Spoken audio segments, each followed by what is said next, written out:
Hello, everyone. I'm Joan Kerr, and this is WorldCanvass from International Programs at the University of Iowa. Glad to have you with us as we start our third season of WorldCanvass with a great topic, comics, creativity, and culture. We're coming to you from the beautiful Senate Chamber of the Old Capitol Museum on the campus of the University of Iowa, and I'd like to begin by thanking our partners, UITV, the University of Iowa Pentecrest Museums, KRUI-FM, and Information Technology Services.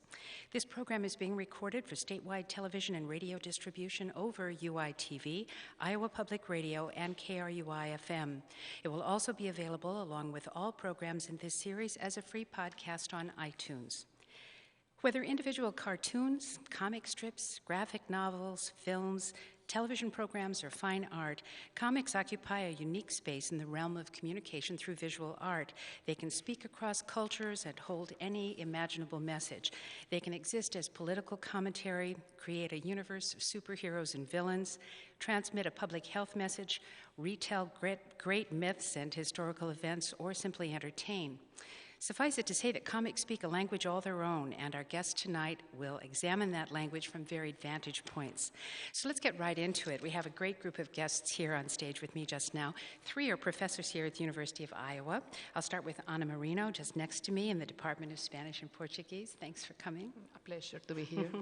And then next to her is Rachel Williams, who is a professor in the Department of School of Art and Art History, who also works in gender, women's, and sexuality studies. Hi, Rachel. It's an honor to be here. Thank you for inviting us, Jen. Thank you. And Corey Creekmur is next, and he is from the Department of English and Cinema and Comparative Literature. And Corey, you and your 2 colleagues I've just introduced have been the organizers behind a massive series of events connected to comics, and we're glad you could make this a part of your very busy schedule. I'm very happy to be here. Thanks. And then at the very end, we welcome back Kathleen Edwards, who's been with us before in these programs. Kathleen is a curator at the University of Iowa Museum of Art, and I know you've just come from an opening of a graphic language exhibit at the museum, so thank you for being here. Thanks, Joan, for having me. Great. Well, Corey, I think I'll turn to you first and just ask you to give us, some sort of introduction to the topic of comics and graphic language, graphic novels, whatever you're going to be considering in these next couple of weeks in a big symposium you have coming up and a number of related community events. It's a tall order. And it's actually, I guess as people know, not a subject that we would have been talking about at a prominent university even maybe 10 or certainly 20 or 30 years ago. There is a kind of growing, for better or for worse, there's a growing academic interest in comics. And at the center of that has been some investigation over, you raised some of this in your introductory remarks, what is comics? I mean, even this ungrammatical sentence, what are or what is comics?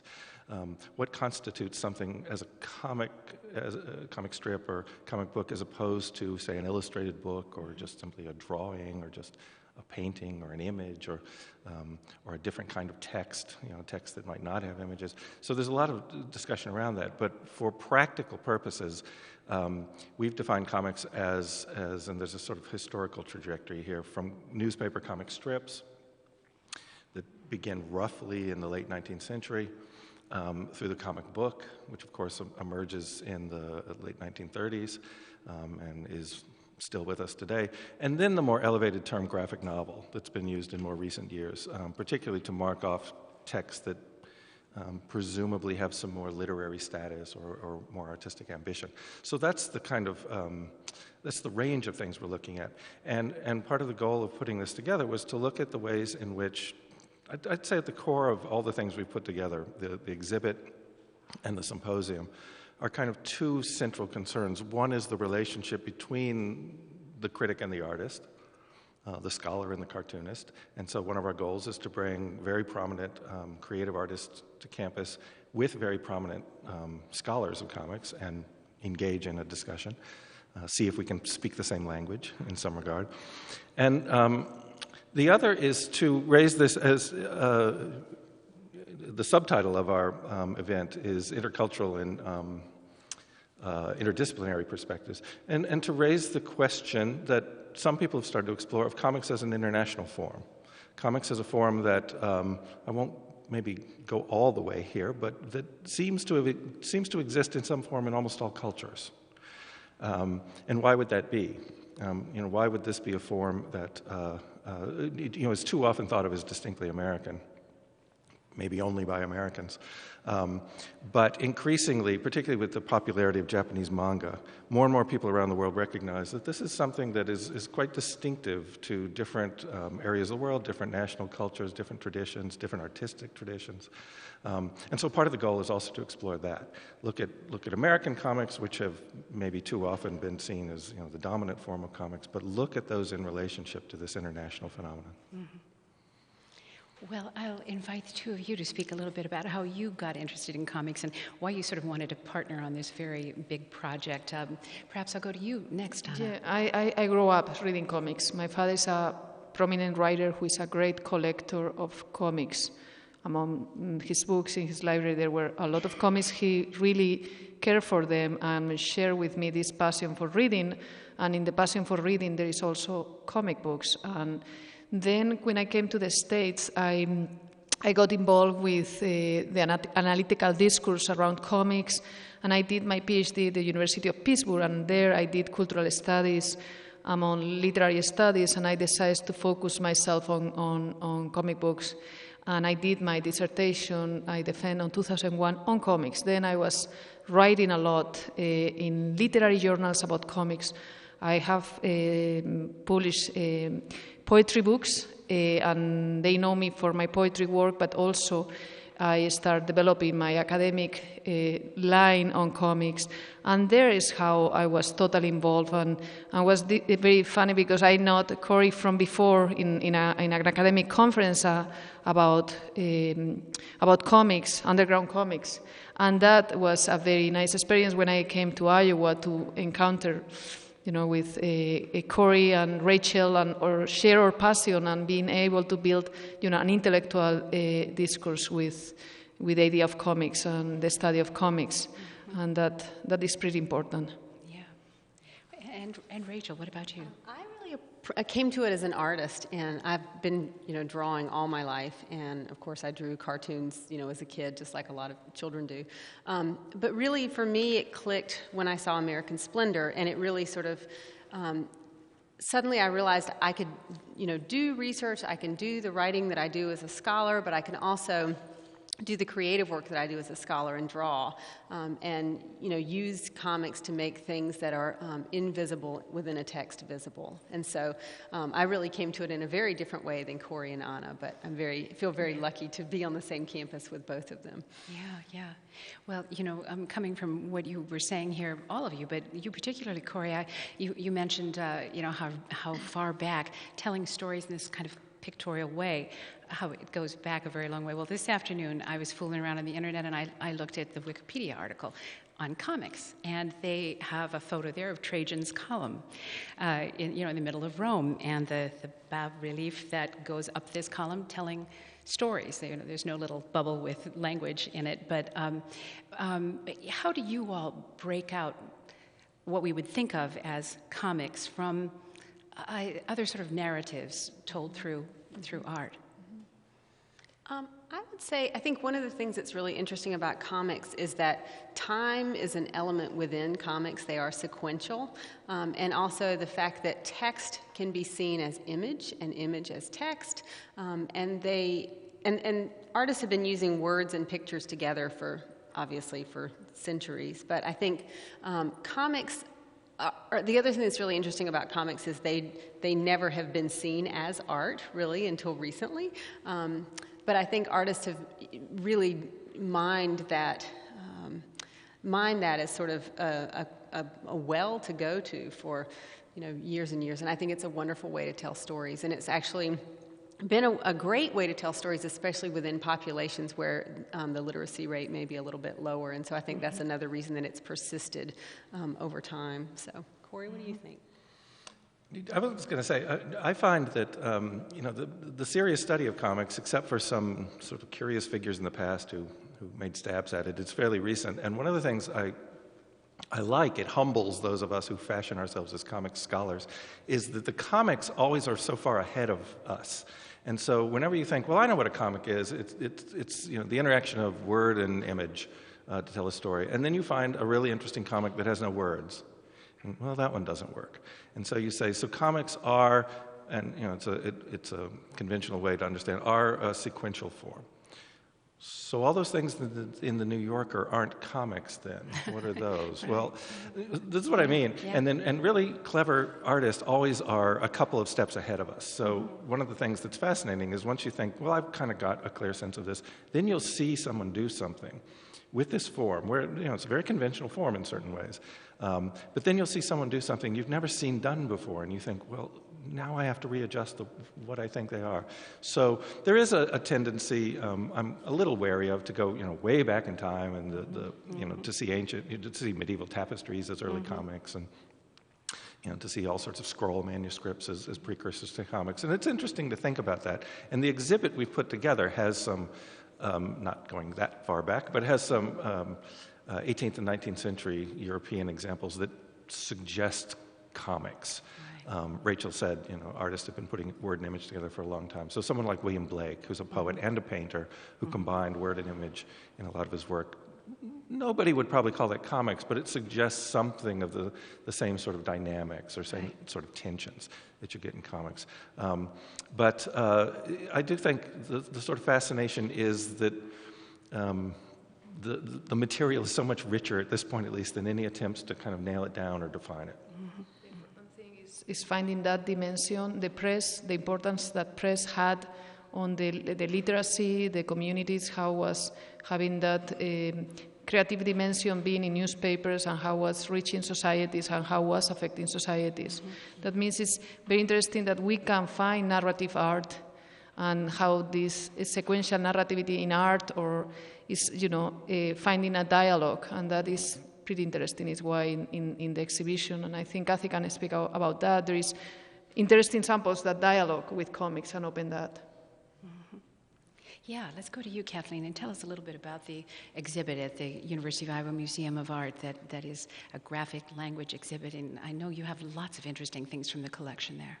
Well, it's a wonderful project because it brings together essentially local collections. So people seeing the show may ask themselves, so, what was the sort of thematic impetus for this? Well, a lot of it was the fact that Corey, Anna, and her husband collect comics, and specifically often original drawings for comics, not so much, although also comic books, but those are included in the show too. So I think to make a connection to the creative arts here in Iowa City and at the University of Iowa, it's especially evident in this show. If you look at the credit lines, there are, I think, about 27 works from the museum collection, many from the co-owners of Daydreams. Like to, thank them. Really surprising things located, here in Iowa City by people who support this this movement, I guess. And so the show, we worked with kind of what we had, and we set up a relationship between the works in the collections that were extant here in Iowa City and the artists that are coming for the symposium, and also working with secondary school students in this major October 5th project called Class Act Comics. Hundreds of students are going to be coming and working with some of these artists. So it's this huge cross-university project. Hundreds of students will be seeing the show. The 3 faculty guest curators are teaching courses related to this subject, not only pursuing their own research, but the museum was, very honored to be asked to host and help organize. And I helped with the sort of historic aspect of the works in the collection, but really Corey, Anna, and Rachel deserve the the acknowledgement for the show. So it might seem a little quirky, to viewers, but remember that it's essentially all the work is local, and that speaks to our community. Could we talk just a little bit about, I have a couple of things in mind. One would be, we have referred to kids from time to time, and I know there'll be this classroom activity, which should be very exciting. A lot of people come to comics at a very young age. Some sort of lose interest, and other people become, passionate about comics or cartoons or anything that you would connect with that genre. What is it that makes it such a special passion for some people, over time as you get older? I'll just ask you, Rachel, what is it you think? Well, I think what's really interesting about comics is I think many children are drawn to comics initially because of the images, but in reality, reading a comic is a much more complex act than reading a typical line-by-line text, because you have to understand the gaps between the images. You have to be able to make that image in your head. That information isn't given to you. And then you have to understand how to read the combination of those two. But I think one of the reasons that people continue to read comics is because there are so many different kinds of comics out there, and as a reader you can grow with your comics. But also even some of the children's comics have very complex and beautiful messages that I think people return to over and over, and sort of those things mean different things as you get older. But there are comics for everybody, and really who I think you can find a comic book about just about anything. I mean, there are so many, different genres that you could read about. So I think that's one reason that people keep returning to it. And I also think, people consume comics just like they consume art. They sort of become intrigued with a particular aesthetic and the way that artist works, and they're really interested in how that artist plays with color and shape and line and composition. And then there are some incredible writers who are just fantastic storytellers. And so I think comics are just a wonderful way for us to tell stories and to find meaning in our lives and to, find meaning in other people's lives.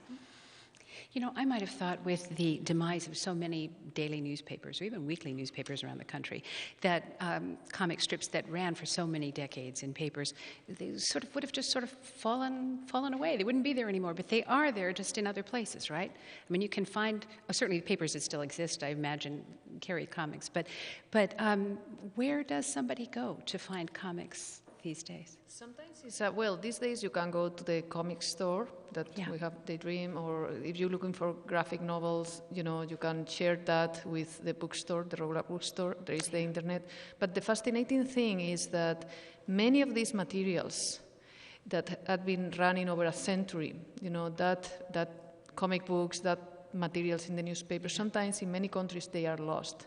And even to find original art is an adventure, and it's something where the imagination or the intuition of the collector who collect pieces and the intervention of libraries who are aware, or museums who are aware of the value now and the importance, they react. But if you are searching through the past and looking for the past, it's going to be an adventure, because there is not the same way of preserving than it was with other books, and that is a true adventure.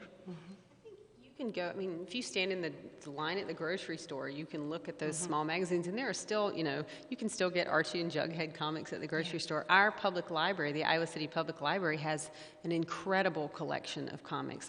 It is just fabulous. And so I think they're pretty easy to get your hands on. And I think the other thing that's interesting about comics, and Corey and Anna can probably confirm this, but they're so cheap, comic books are, that people read them and then they just pass them on or leave them somewhere. And so, that's the other thing, is that people trade them and give them back and forth. But I think, if you're a kid and you're interested in reading comics, most school libraries have a collection of comics. And, they're pretty ubiquitous. You can find them just about anywhere.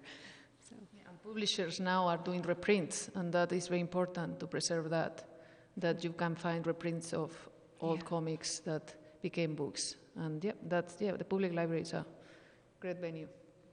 Well, I can admit that when I was a kid in school, I can remember the kids would sometimes bring a comic book to school, and the teacher would say, "Put that away, it's time to study, or we're being serious," or something. Has there been some kind of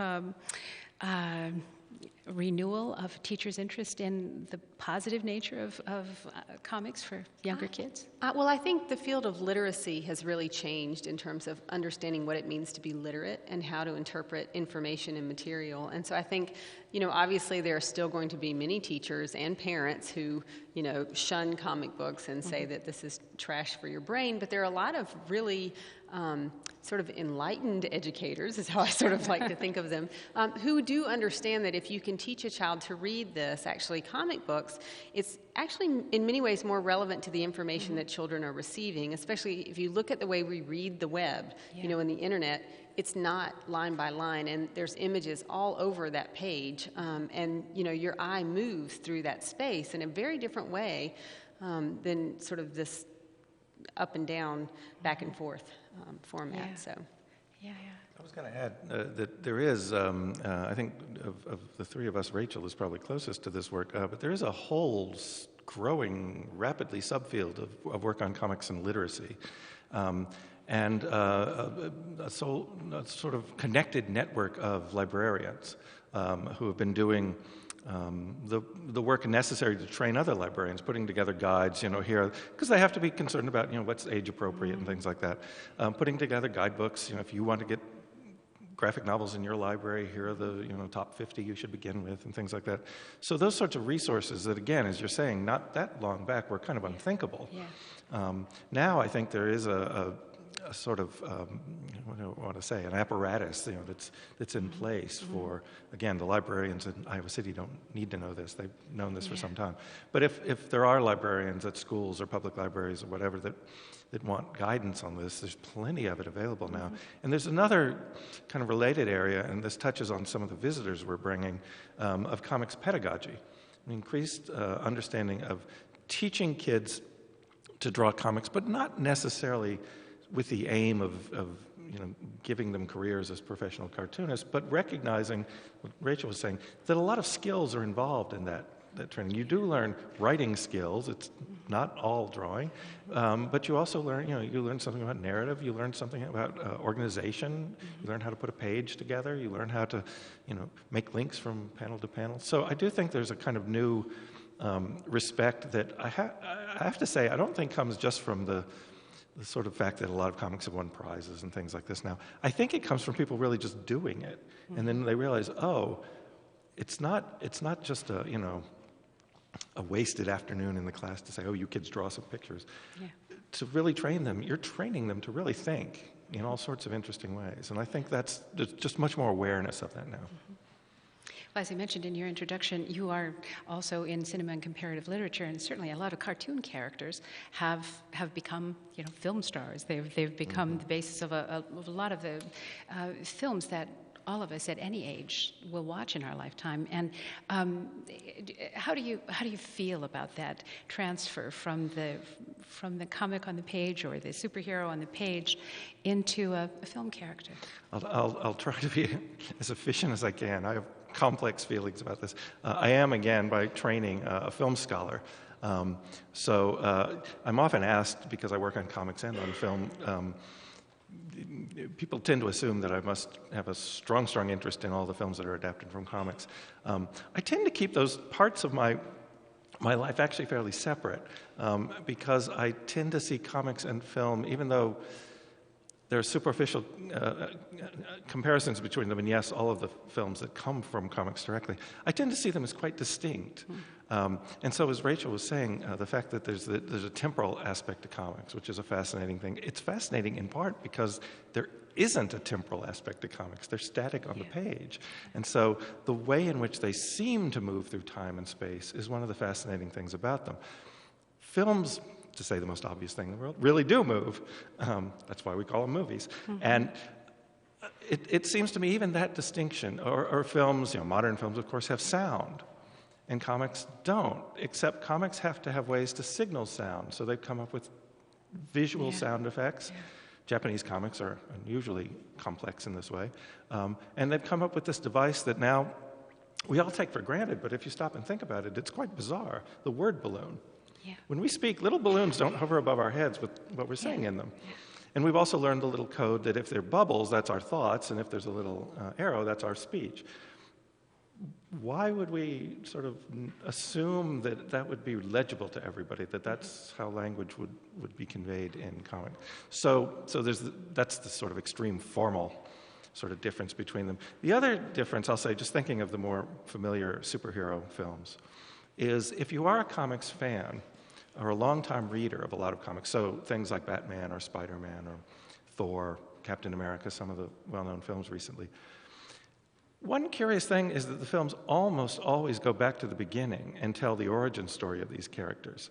And they seem to work in that sense as if you don't know who these figures are. So we're about to get another Spider-Man film. We've had a number of Batman films, and every Batman film shows us how little Bruce Wayne became Batman. Well, if you read the comics, you've known that for about 70 years, and you don't really need to hear that again. The next Spider-Man film, from the preview, you can tell he's going to... I'm ruining this for people. He's going to get bit by a spider. Well, I know, because I've read that comic for a long, long time. And so there's a kind of odd gap between the films and the comics that are going on now. So if you read Spider-Man now, Spider-Man narratives are decades beyond that story, in some sense. But the filmmakers tend to believe, well, we've got to kind of go back to the beginning in that sense. So that's the odd... This isn't true of all films, but so many of them. You go in if you're a fan of the comic and you're getting a story that, in fact, in comics does get told and retold, but at the same time doesn't feel as up to date. So the funny way to put this, I think, I have enough of a sense that films being taught at a university is a relatively recent thing, not for young people anymore, but that was a struggle to get popular movies into the university, and now we're talking about comics.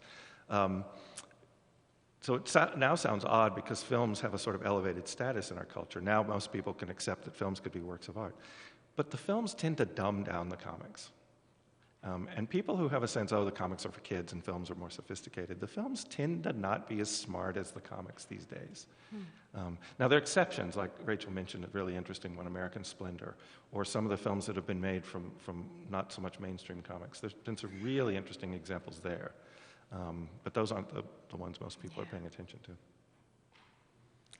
Well, Kathleen, before we let you go, why don't I ask you to tell us a little bit more about the exhibit? How long will this graphic language exhibit be up at the museum? Well, I'll let you know that it will be open tomorrow for the public, but then on Sunday is the grand opening reception, and all of us will be there to answer questions, and that is... I believe from 4 to 6 on Sunday. And let me tell you, if I can, a little bit more about the show. There are 85 individual works on paper, plus many comic books and toys and a little reading area. There's quite a lot to look at, and some really, really significant pieces that historically, I think for many of you that are fans, you will, and maybe Corey could mention a few of those, or Anna can mention a few, American the original drawings for then what was reproduced as a comic, and then that whole aspect of production is also really interesting and is illustrated in several examples. There are, I think, 75 artists I counted, from Mexico, Western Europe, the United States, and Canada. So it is sort of oriented more towards Western comics. And we have a couple of other programs. I mentioned the Class Act Comics, which is happening on October 5th. There's a program of a reception on October 2nd from 2 to 4, that's where I got confused, for families in collaboration with Iowa City's Public One Space, and there's going to be a hands-on activity, and that's a Sunday.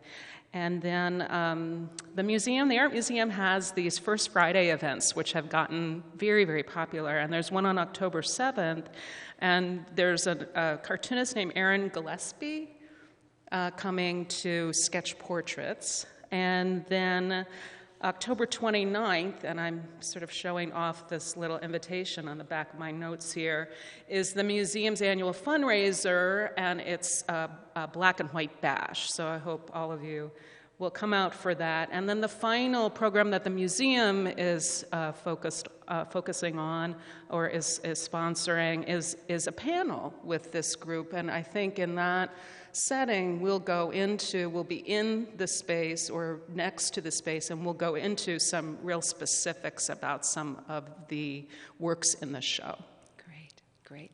Well, thank you, Kathy, and I appreciate it so much. And I'm going to keep these other guys up here, I think, for our next segment. But thank you for joining us. Please say thanks to Kathleen Laborde. And so now just coming up to the stage is Nicholas Theisen, who's visiting assistant professor of Japanese in the Division of Asian and Slavic Languages and Literatures here at the UI, and he's a specialist on Japanese manga. We're going to talk a little bit now about non-U.S. comics. Take a little bit of time to talk with Ana Merino about comics from Latin America and European countries. Also to Corey about Indian comics and, of course, Japanese manga. And Rachel, we invite your input at any point. How is it that comics can really speak across cultures? The pictures, of course, help, I suspect, but actually I was talking with one of our guests coming up a little bit later about the problems with translating the word bubble. Sometimes perhaps comics aren't as successful as translated, but what is it do you think that comics can do cross-culturally that regular language can't? Well, it's going back to the image and what they represent and what they communicate, and there is always a fascination for looking at images. And the interesting thing with comics all over the world is how they influence each other, how stories cross-border being published, and this goes linked with the press. Again, with the Sunday Funnies, with the newspapers, including the comic strips on their pages, and how they've been, crossing borders, and how sometimes products that cross borders were so successful, like if we go to Charlie Brown Peanuts, how they can have an influence on artists in other countries, and they can be a kind of inspiration of an idea to other type of more autochthonous pieces. Like there is in Argentina, Mafalda has a link with the impact that Charlie Brown had. And when they asked Kino to create Mafalda, they told him, create a comic with children in the way like this one in America. And the interesting thing is Mafalda doesn't have anything to do with Charlie Brown Peanuts, but again, is linked in that type of image of, in the beginning of comics, linked with children, childhood, and things like that. But there is many interesting connections from one side to another side, and there is also a very peculiar way different countries frame their way of creating their own comics. And that you can find it almost everywhere, I can say. And how Latin America over the years had been able to create their own comics, their own stories, their own comic books, even graphic novels, the same in Europe. That means that we are speaking about big traditions that communicate to each other. And if we go to the influence of manga in Europe or in the Americas, it's incredible also. That means we are always... I think in some ways comics invented globalization. This concept that was a kind of economic idea. No, that way that people was connecting with figures, with characters, and the impact they have is amazing. When you said pictures are what they have in common across cultures, I think one of the things that's really interesting is the aesthetics of every particular place is a little bit different. And so even the act of reading requires this cultural translation that happens. So, for example, I cannot wait to hear your input about Japanese comics. My students have been trying to teach me literally to read them for years. And I can't, you interpreting the facial interpretations and, what different things mean, it's a totally different code. And so pictorially, I think, that's another sort of interesting thing that happens, how every country has their own sort of pictorial codes that they use within comics. And the ideological dimension, like in Latin America, you will find like some, in Mexico, Rios, some comics were key for populations to understand and to commit with things and see a critique to the system. and they were able to develop pieces who were speaking about society and denouncing many aspects of societies. And that is pretty important, I think. And also the importation, exportation, the products, the impact that Disney comic had in certain areas, and how were the translations that, and how communities were reacting, and artists were making their own interpretations and creating their own pieces to confront the system. That is fascinating. Yeah. Well, what's interesting about the Japanese context is that, well, one, the academic discourse in Japan is much older than basically everywhere else.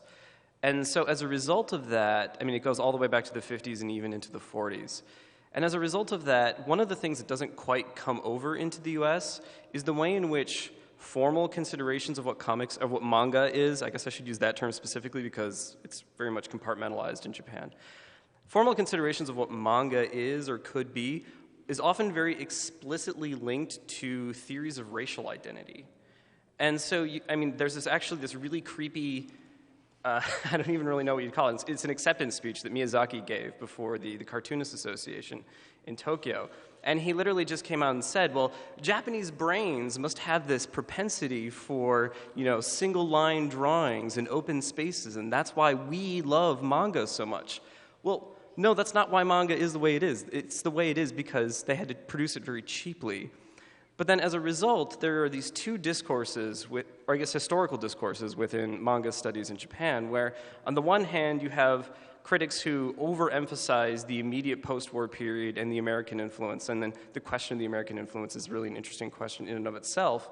But then you also have a certain range of more conservative scholars who, as a result of really strong censorship pressures in the 50s and 60s, tried to establish manga as this straightforwardly traditional Japanese art form. And so they make all of these absurd connections to, other earlier Japanese print cultures like the kibyoushi, although Adam Kern has a really great book about why kibyoushi are not, in fact, manga.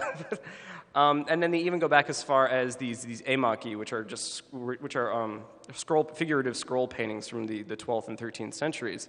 And what's interesting about that kind of clash, one, it actually misplaces the American influence, because the American influence on manga is actually very easily locatable to the 1880s and the 1890s. Because there's this guy, Kitazawa Rakuten, there's a place in my heart for Rakuten, although he's kind of a bastard. He's always held up as the first genius of manga, and that's usually what he's referred to as manga no tensai, genius of manga. And then the thing is, he's hardly ever studied in any great detail. In other words, people put up the same image again and again and again. It's a 6-panel comic. It reads very straightforwardly and so forth. And then, as a result of that, ignore all of these other really interesting formal experiments that he did. Like, he has one page which is actually a game board. He has several pages that actually kind of, you're actually intended to read them in continuous loops because it's supposed to be like a reel of film. And so these things are, first and foremost, they're set aside as not being Rakuten's manga. But then in addition to that, the fact that Rakuten himself and also another really prominent artist, Okamoto Ippei, were actually close personal friends of illustrators who were working for the American magazine Puck, that just never gets mentioned. You can find it. The information is there, and it's always in a footnote, but nothing is ever made of that fact. It's like the American influence happened during the occupation period, 1945 on, with Tezuka, and we can now all fall asleep because it's the same story everyone tells again and again and again. And it's just not true, even though that's the way the discourse sort of compartmentalized. So what should we be understanding about that connection with Puck? Yeah, there is a very obvious connection with Puck, and then also there was a Japanese version of Punch. In my head it's Punchy, but it's the British magazine Punch. And that began in 1875, I believe. And it was started by a German and a British guy in Yokohama. And then eventually that magazine was taken over by Japanese editors. And really those early magazines that transitioned from being originally run by either Americans or Brits, in some cases Germans, to then being run by Japanese editors, that's really sort of where that nucleus of what manga is now, formally, originates. But it's very rarely addressed, and if it is, it's mentioned, and then you immediately go back to these much more ancient things like Emakimono and Nishie, and all these things that really don't actually have anything to do with contemporary manga. But to address one of Rachel's concerns, the other interesting problem with manga is the onomatopoeia, or the sound effects, because they're not just sound effects. Onomatopoeia in Japanese often has a meaning, often has an actual straightforward meaning. So if you say something is bada bada, it both means that it's fluttering, like a piece of paper fluttering, but it's also kind of like you're nervous. Or in some contexts, it can actually mean mutilated. Something has been torn apart, and it's like, bada, bada, bada, bada, bada, like that. And that's much more common in Japanese to represent certain concepts and certain ideas using sound effects in that way. And so it filters very clearly into the manga as well. Mm-hmm. It makes it very difficult to translate and very difficult to read, even after you understand that. Mm-hmm. Well, let's learn something about Indian comics, Corey. Again, I separated my film life and my comics life before, but I actually study Indian cinema, and so through that route, I was interested more broadly in Indian visual culture. Most of you probably know India, an extremely rich visual culture in kind of every way. And then I sort of stumbled across, that there's this very interesting comics tradition. And or there are two comics traditions, I guess I should say, and this touches on this question of influence. In part, but not just because, in part because of British colonization of India. All sorts of British comics flooded into India in the 19th and early 20th century, before independence and after, and also American comics. And so one curious tradition to me is the way in which some American comics are extremely well known in India that are not very well known any longer in the United States. They were once popular. Some older people will remember The Phantom or Mandrake the Magician. Pretty much every Indian I've ever met is a big fan of The Phantom and Mandrake the Magician because they are continuously published in India. They haven't been published in probably decades in the United States. And so there's a way in which you can look at this as fairly straightforward colonialism. These are outside products that were marketed into India, though they're translated into Indian languages. But in some ways, they have become distinctively Indian. I mean, they have a sort of, something like, there are a lot of versions of this. There's tea, chai, or there's cricket, or, these various things in which that clearly came from outside, but Indians have made very much their own. And so there's a way in which they have been Indianized in some ways. Mm-hmm. Maybe more interesting and veering more toward that risky cultural term, pure Indian products. There's a long history of a fascinating series called Amar Chitra Katha, means basically just sort of great picture stories, but now a series in the hundreds, and it was clearly part of the sort of post-independence Nehruvian, the Prime Minister Nehru, this modernization project and this nationalist project. And so Amar Chitra Katha is, but it's also broad. They are the stories of great Indian leaders, great historical figures. They go back to this sort of notion of educational comics, but also the stories of the Hindu gods. At the same time, an interesting thing about them in the context of multicultural India is there are also very popular comics, as there are in Japan, of the life of the Buddha. There's a comic book in this series of the life of Jesus Christ. There are various Islamic heroes. And then again, secular figures. There's certainly Gandhi and Nehru and figures like that. So to see the way in which this distinctly nationalist project, which also is explicitly through the comics, cross-cultural, not adhering to a single religion, all these things. The way in which that functions is fascinating, and I'll kind of stop there, but it's had an offshoot, which is that it's led to the creation of distinctly Indian superheroes. So people, kids. It fascinates me that Indian kids might, be reading about this sort of distinctly Indian superhero. A few years ago, there was actually an Indian Spider-Man. And then they read the comic book about Gandhi. And then they read the comic book about, an ancient, Muslim leader. This is part of their kind of popular consumption. Mm-hmm. And some interesting work is now being done on these comics. They are, again, it's more or less the same process here, that they were they were seen as better than just sort of time wasting. They were seen as educational in this sense, but they still weren't taken very seriously by anybody.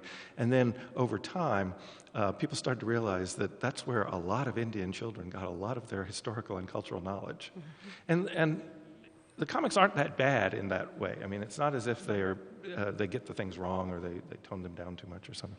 So just to think of the way, to summarize this, the way in which comics can play into distinctly national identities is one of the things that fascinates me there.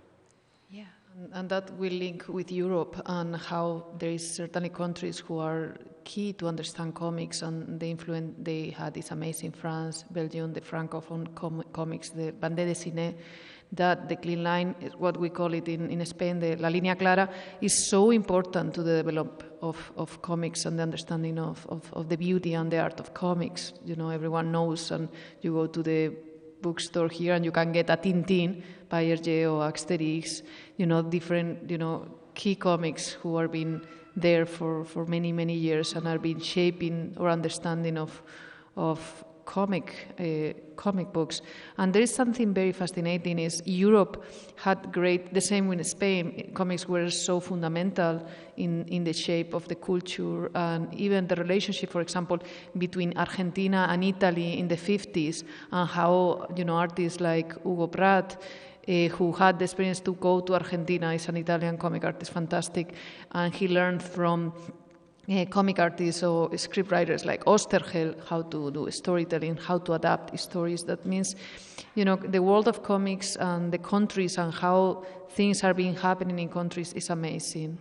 And Europe is a pretty diverse and fascinating space where every country is showing pure beauty and art and a very intense dimension of storytelling. Well, one area we haven't talked too much about here, but you mentioned it, Anna, is the whole area of editorial cartoons, political topics.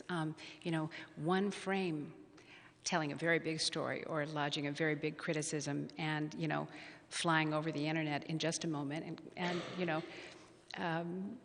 if it causes concern, it may not just be in one locale, it may be all over the world. Tell us something about the history of editorial cartoons, and are they, in any country with a free press, will you see editorial cartoons critical of governments? There's a tremendous history of editorial cartoons, and actually there's been a little bit of controversy coming up because Doonesbury is running this interesting piece, and part of this long 6-week series is a sort of a jab at Sarah Palin and her new book and the person that wrote the book. And so, it's happening as we speak. Mm-hmm. But I think that editorial cartoons are extremely powerful. They really sort of draw on the imagination of readers to think about what is going on, and they frame issues in just a split second. So I think, someone can look at an editorial cartoon and get a very complex message very quickly. And if you look at history, they've actually played a huge role in a number of very important, things that have happened. And, they've caused riots. They've really done quite a bit historically. So I think there's a very long history of editorial cartoons, especially in this country and in many other countries as well. So. Well, it almost seems like that comics, generally speaking, have moved away from a tradition which, particularly strips and single panels, were primarily political, and it's actually sort of a movement towards character development and stories that are told sequentially, oftentimes in conjunction with other marketing strategies and so forth. But that particularly when you're looking at the late 18th and then all throughout the 19th century, when you find something that resembles a comic or even was called a comic or a cartoon, it was generally political. And the fact that, nowadays there are conferences that come up against comics are getting political. No, comics are just returning to being political. And that, in many ways, the history of the 20th century is kind of an evisceration or an invisibilization of the very straightforwardly political content of not just editorial cartoons, but also sequences that you see in European broadsheets, or even, there were humor magazines in the late 19th century in France and Britain, in the United States, in China, in Japan, and even in Indonesia. So, and in those instances, the comic content of the comics was generally political. So I don't know, sometimes I have to remind my students that when they find something that's like, ooh, this is dealing with, a real world issue, isn't that really neat? It's like, well, if you knew your history, you would realize there were other things as well that you could be looking at. Our exhibit, as we've said, it's tricky talking about the exhibit when we know most people haven't been able to see it yet. I can't urge you strongly enough to get to it. But we said we begin with some pieces from the museum collection that we identify as sort of precursors, and they fit this exactly. So we have, I'll forget who we've got. We've got Cruikshank and Hogarth and Daumier, and these key figures who, again, we might not even call them cartoonists, Goya even, who the closest thing we would call these now would be editorial cartoons. Exactly. I mean, they're puncturing the pompous and powerful, and often getting in trouble for doing it. There's a long history of editorial cartoonists. It's all in fun. It's just a cartoon, but actually getting in a lot of trouble historically for what they're doing.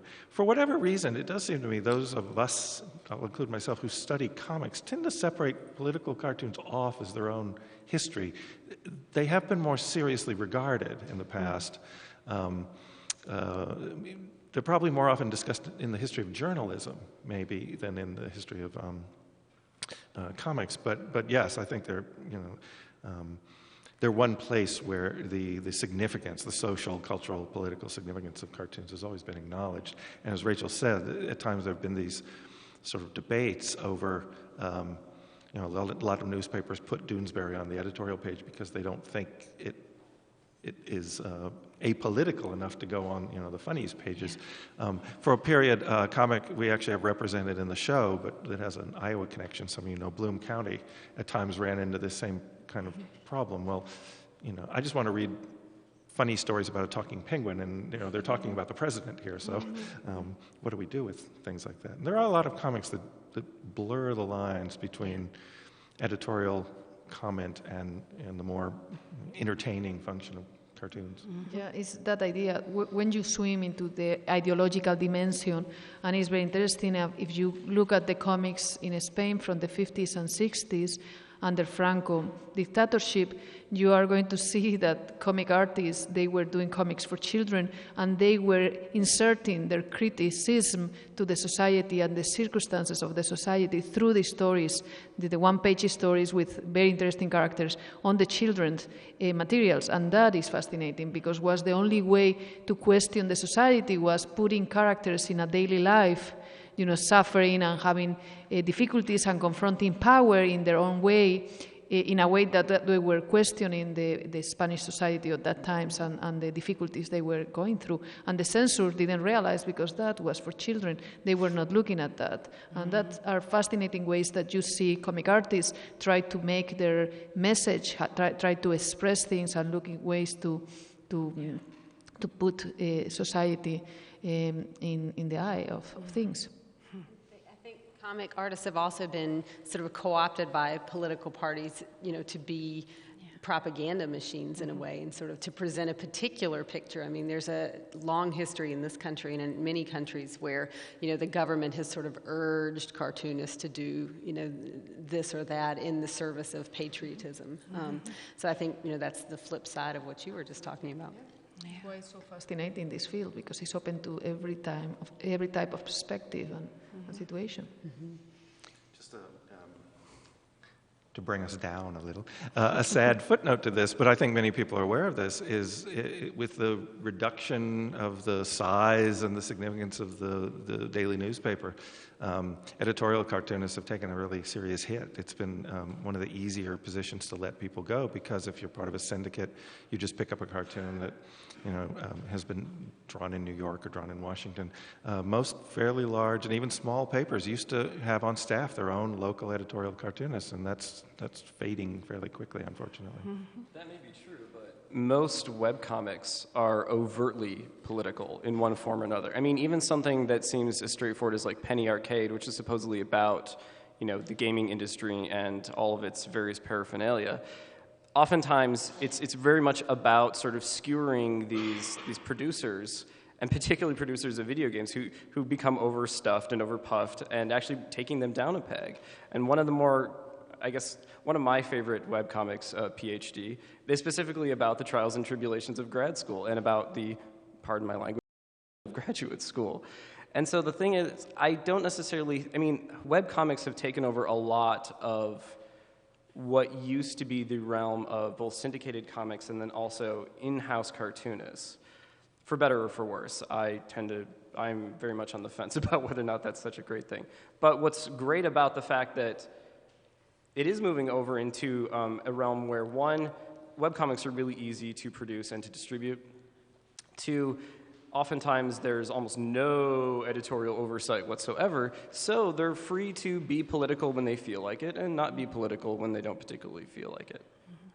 The other thing that's happening that I personally feel is a bit of a loss is that comics are being replaced by animated images, so that you see, instead of a comic or a comic strip that may be editorial, they've become these animated sort of images, which I think there's a real loss there to some degree. It's a much more passive way to consume something. And people, and I'm sitting next to a film scholar who may have real issues with that, but I think that's one of the other trends that I see happening. Well, I don't know. I mean, I would agree with you in the Anglo-American context, but it's certainly not true in the Japanese context. One of the things that reinforces manga as an institution, one, is the fact that webcomics are pretty much non-existent in Japan.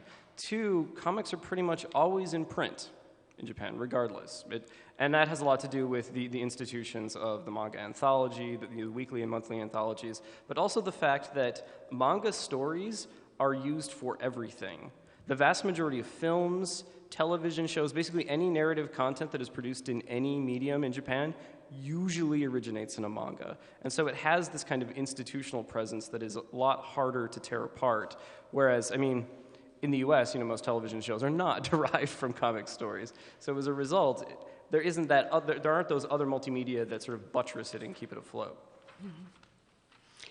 Well, we've come to the end of this little segment here, so I think we'll just stop there for a moment and bring our next guest up. But I want to say thank you, Nicholas, for coming to talk with us about manga, which is very unfamiliar to me, but many people here, I'm sure, are much more familiar. So thank you for that. It was a pleasure. Nicholas Theisen, thank you so much.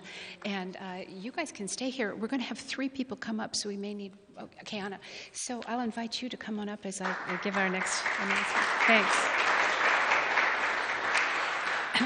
So as you know, this is WorldCanvass, a production of international programs at the University of Iowa, and we invite you to watch the rebroadcast of this program on UITV or listen to Iowa Public Radio or KRUI-FM.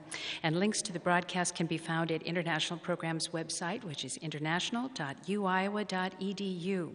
The full WorldCanvass series can be seen on UITV and is available as a downloadable podcast on iTunes.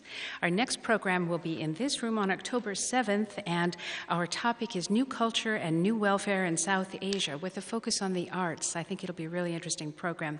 And one additional note, you'll see in your handout tonight that we had planned to have Prime Minister Morgan Tsvangirai from Zimbabwe here on October 4th. Unfortunately, he has just notified us that he will be called back to Zimbabwe at that time to help plan the next round of elections. So we will not have that program as listed in your handout. However, we do have another representative from Zimbabwe who will be interviewed on this program on October 3rd, and it's the Minister of Agriculture, Mr. Roy Bennett. So that will be on October 3rd at 2 o'clock in the afternoon in room 2780 in University Capitol Center, and there's more information on our website. So I hope you can be with us for those programs.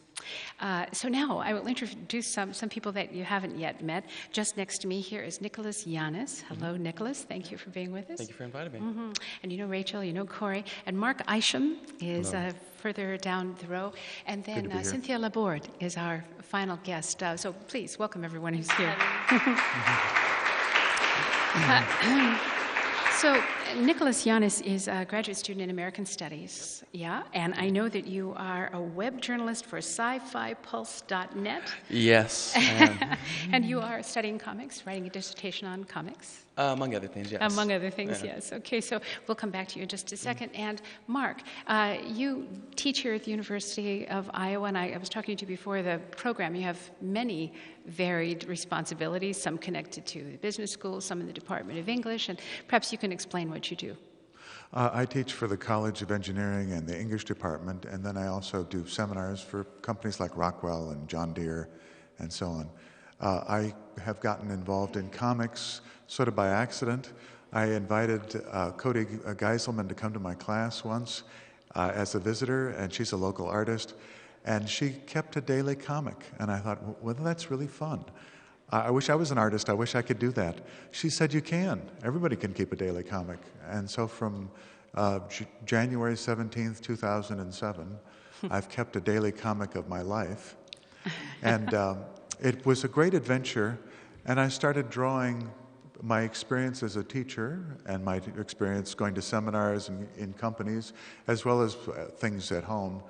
And I realized that I could use comics with my seminars. Mm-hmm. I could explain concepts for people at Rockwell or other places with comics. Mm-hmm. And then I started asking my students in team writing to draw comics of their team writing experience. And I found that people talked more about their job search experiences in my other business classes if I asked them to do comics about their job searches. And now I also ask freshmen in freshman seminars to cartoon about their experiences being students here at the university at the very beginning of their college career. So it's gone in a lot of different directions. I guess the capstone of all this is I did a comic of a trip I took for the university just in May. And it was a nice adventure in sort of journalistic comics where I was trying to tell a story. Yeah. Great. Well, we'll be learning more about that, I'm sure. And Cynthia, I'll go to you as well. Cynthia Laborde, you are in the Department of French and Italian here, and you are writing your dissertation on French comics, as I understand it. Yes, actually, I'm only at the preliminary stages. I will be writing once I'm done with my comprehensive exams, but yes. Yes, right. Well, we're happy that you could be here with us. As you know, in this last segment, we were talking with some sort of international perspective on comics, and so I'd like to have your take also on French comics and why you have decided to make that your area of study as you pursue your PhD. Well, I completely agree first with what Professor Merino said. As a French person, I grew up with Tintin and Asterix, and that was our superheroes, which when you look at them are pretty different from Batman and Superman, a little, at least for Asterix and Obelix, a little more goofier. And then other heroes such as Lucky Luke, who is translated, and the French equivalent of Peanuts. In English, it's Bill and Buddy, Bully Bill in French. And then one of my favorite that is not translated at all into English, but in many other languages, is Gaston, and his name, because a couple of his pages were translated in Fantagraphics, is Gomer Goofy or something like that. But it was not a success in the States, so I think they just stopped right away. And so I read them as a kid, and I loved them, and I just saw the stories and the pretty pictures, and I would watch them on TV because a lot of them have been adapted for television. And then I went on and studied literature for many years. And then a couple of years ago, I took a class on French literature, and it was about laughter. And we went from Middle Ages theater plays all the way to Asterix. And I was like, wow, I can study Asterix in a French literature class. That's great. And you can see all of the humor, how it's drawn from all of the tradition from French humor. And then shortly after that, I've seen the movie Persepolis. I don't know if I said that very good in English, but from Marjane Satrapi, and that was really an eye-opener that I was like, wow, you can do that with comics. You can tell a true story with comics. And I thought it was amazing. I think pretty shortly after I read Mouse from Art Spiegelman, and I was really, really interested in the autobiographical aspect of comics and how it seems so far away from what you would want to do if you want to do a testimony. And so I decided that that's kind of what I wanted to do for my dissertation. I wanted to look at Francophone graphic novels and that are autobiographical and see how the autoportrait works in those cases. Yeah. Well, you mentioned Mouse, and Corey wrote an article that appeared in the Press Citizen yesterday, which sort of previewed some of these events and talked about your Pulitzer Prize-winning piece by Spiegelman, a story about the Holocaust and self-identity and all of that. Clearly one of the most difficult subjects anybody could write about or draw about, and combining it all into one one piece and pulling that off. I mean, is that astonishing to you that someone could put this into what we think of as a comic story? And Spiegelman, I know, would be the first to say that his was not the first serious comic in that regard, but it really was a watershed in all sorts of ways. He's actually pointed to a comic that still has sort of a more cultish following, an underground comic from the late 1960s called, I'll get the title wrong, it's Justin Green is the artist, it's Binky Brown Meets the Holy Virgin Mary, in which semi-autobiographically, the cartoonist explores his own conflicted relationship to his Catholic upbringing and his own sexuality. And Spiegelman has always been generous in saying there would be no mouse without this precedent. And the underground was really the place where, in the United States, artists, Robert Crumb, maybe most prominently of all, told often shockingly and painfully honest stories about themselves. And so Spiegelman was in part inspired by that. But of course, Spiegelman's is the story of his own father and his own relationship to his father. And I think, Spiegelman was, you can see his early work. We're about to get a publication that's been in the works for years called MetaMouse, which is the sort of, it's going to have recordings and photographs and all the sort of material he was using, including the recordings with his father that were used to put this together. But I think he very consciously knew not just that it was his own family's story, but the Holocaust is, in its way, one of the stories of the 20th century. The ingenious thing, in addition to just that it's a very powerful story, it's a story of the Holocaust and also a story of this father and son. But as many of you probably know, and the title suggests, he draws on the tradition of talking animals in comics.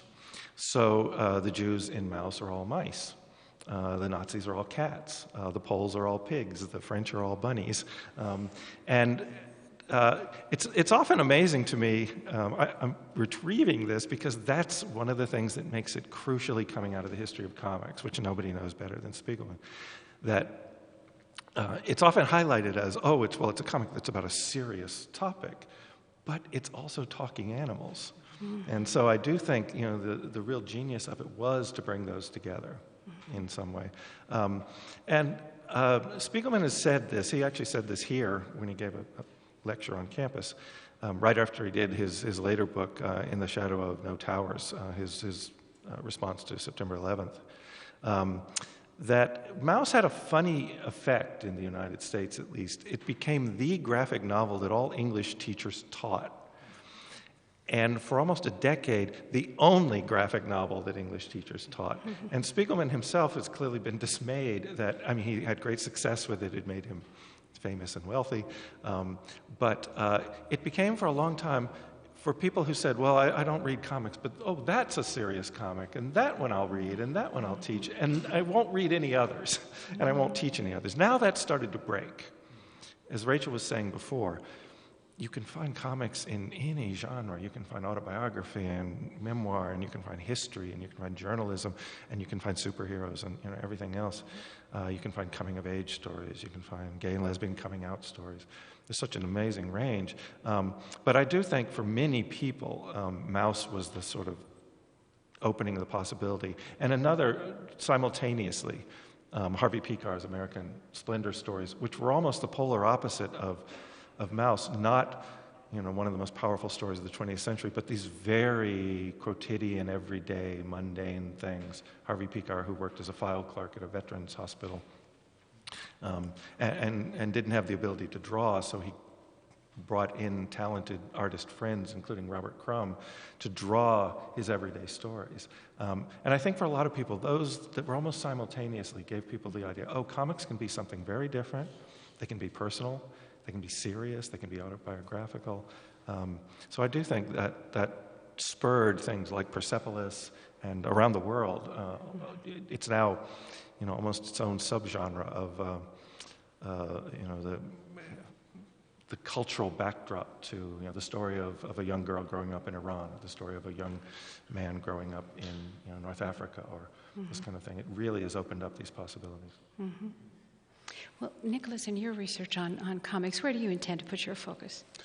I am sort of the exact opposite, where they try to find sort of the most canonical of the works that are sort of well respected by academics. I'm just sort of saying, if it's not in spandex, why should I care?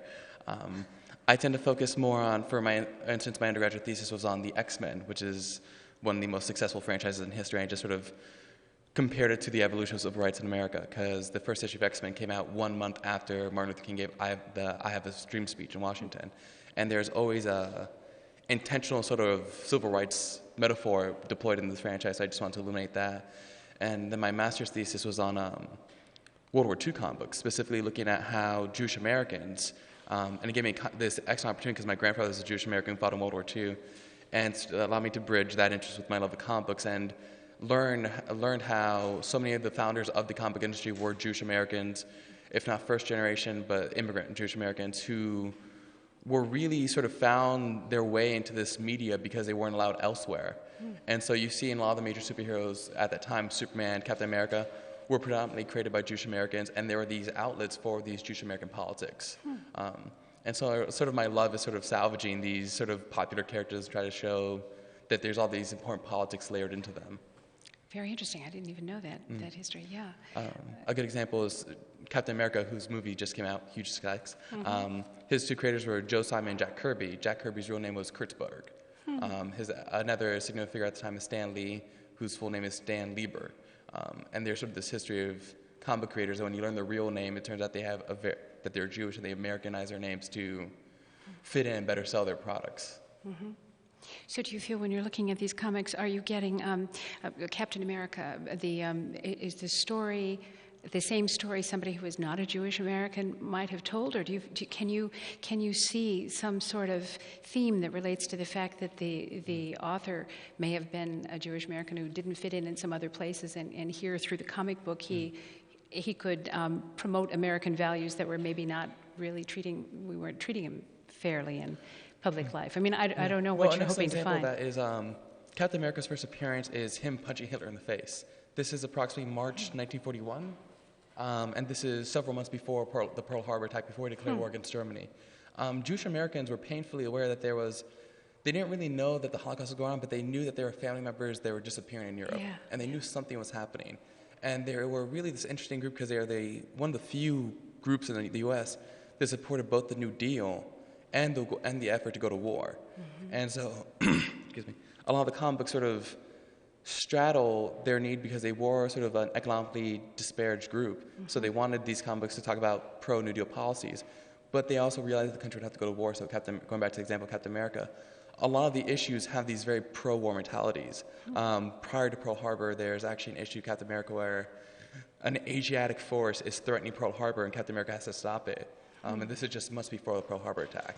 And it was a sort of, and to go back to your question specifically, it was this outlet where they tried to Americanize their politics, where they tried to sort of get what they were passionate about, the politics of their subgroup, and try to make it in a way that was acceptable for that the majority of Americans could enjoy to read and sort of maybe be swayed by. Interesting, yeah. Any comment from anyone here regarding these particular comics he's talked about? There's a lot of really interesting comics about war, and you know, some are very sort of pro-war, and some are very not. I mean, I think of the series Charlie's War, which is based on letters back and forth with a 16-year-old who enlists and goes into, I think it's World War I, and the images are incredibly gruesome. And the story, you know, there's two stories going on. There's the real story and what he's experiencing on the front lines, and then the really sweet postcards he sends home, you know, that don't depict that story. And the imagery is just unbelievable. There's skulls and rats and blood, and it's just, you know, anyone that would read that incredible narrative would never take going to war as sort of lightly. And so, you know, I think that, again, there's just a very, very interesting history of war comics, why they're produced, what the subtext is. There was a number of comics produced during Vietnam that were sort of put out by, Corey, you probably know the name of the publisher that put those out, but anyway, it's not going to come to me. But which ones are you thinking? They're like the thinner, anyway, I have one. I'll show it to you. But that are somewhat anti, war. So I think war comics have just been. There's just a long and very interesting history. Well, there's also a very interesting aspect to that. Talking about Jewish artists, Will Eisner is certainly one of the founders of a lot of comic art. He headed a unit that produced a comic book for the Army about fixing tanks and other kinds of machines, and it's recently been published, actually, a number of them. And it's a very interesting aspect of this is that people reading war comics as children went into the Army, and then they could be educated by comics since it was a medium that they were used to, and it became really a big part of the Army culture. There's a wonderful archive at the University of Nebraska that's completely built on comics that were produced by and for the U.S. government. So that's another entire genre that's really quite interesting. Right. Well, Mark, let's talk to both you and Rachel a little bit about the teaching of comics. You use comics as a teaching tool, really, I think both of you, and you explained it just a little bit as we were getting started, and maybe there's something more you could tell us. Well, Rachel and I are giving a seminar on the 12th for faculty, October 12th, for faculty members in teaching comics, and Rachel's helped me set up a whole sequence of really very nice exercises, really using all the different kinds of comics that we talk about, whether it's talking about just drawing yourself, or drawing someone else, or mapping, or doing a political cartoon, or creating a sequence. We probably should mention Dr. Alphabet, Dave Maurice, who does poetry comics, where he makes comics out of poems, either commenting on them humorously with his pictures, or extending the narratives. Anyway, a number of great ways of expanding that. Using comics to either drawing pictures first and then writing, or writing first and then drawing, using comics to improve your writing in that way. Also using comics as a journal, which I think is a great way to use your writing. Mark's being really modest. One of the things he taught me is about how making a comic is almost like enacting a drama as students go through it. And so when you were talking about the ways that you have your students use comics to sort of reenact, for example, their first job interview, and how they have this character, and this is the dialogue that happens, and they're able to draw the body language and the distance between people and the facial expressions. That to me was genius. I had never thought about, as you produce a comic, how it in itself is this unfolding drama of storytelling. Well, thank you for saying that. It is, as you're drawing, partly that it's a drama. You draw the one person, and then there's another person, and then one person says something, and then the other person. But also, talking about comics as a sequential art, often we don't think that the sequence is going on in our mind. It doesn't need to move from panel to panel. So we need not be confounded by the fact that just one panel in itself can be a big drama. And that's, often the way students especially will draw. They'll just draw one because it's very sophisticated to go from one to the other. And often we feel intimidated by the comics in the comic book store that have all these exciting panels where one fist is traveling from one square into another, and you say, I can't possibly draw all that stuff. But we can draw, two stick figures, and one can talk to another. Well, and one of the things that Mark teaches is he helps people learn how to communicate better through writing. And so in the act of writing a comic or drawing a comic, there's so many interesting decisions that have to be made. So, for example, Corey and Anna and I just went and did a workshop at Clear Creek Amana High School, which was lots of fun. And one of the things we did was we had students begin by writing, because that's what happens in terms of your development is you begin by drawing and scribbling, and then you learn how to write, and then that drawing tends to drop off for people so that they become much more comfortable, using letters to communicate rather than images. But in that act of writing, we had them write this scenario and then decide what do they need, what could be a picture, what could be dialogue, what could be narration. So really breaking down a story in a way. And I think that's one of the things that comes in so handy for you when you teach students how to communicate and how to become better writers, is to think and edit, their work in a way that it becomes an elegant story. Yeah, we picked up that language of inhabiting your writing, and you inhabit it visually in the sense that you start thinking about, well, who's there and what are they saying and so on. And often we start out that way as children, using pictures in order to expand our ideas. I've been very interested in working with scientists. I work for the National Science Foundation and others. Often they draw these little diagrams and pictures, and they say, this is the way I think, and then they start writing about it. And I think a lot of times we all think that way. Even though we read novels and we're trained to read poetry and other things, I know that I like the Rockwell Kent illustrations to Moby Dick, and it helps me visualize and then review the story. There's a lot of ways in which, if you have the nerve to go back to those childhood props, like Classics Illustrated, you realize how much it was very important in learning how to become a totally literate person, and that it's a good aid to go back to it. If I may, when I was at Florida State earning my master's, I had the privilege of teaching for 2 years a comic course there on the history of the industry. And I found it was a great opportunity to get kids hooked into issues they should be concerned about as they go into the workforce that we won't really talk about. So, for instance, there was recently a court case between the Kirby estate and Marvel/Disney. And it was one of those things to talk about, like, all right, this character. Now, what does it mean for someone to actually own rights to this character? What's the issues of intellectual property? There's always a discussion of getting students to understand differences of interpretations of race and gender.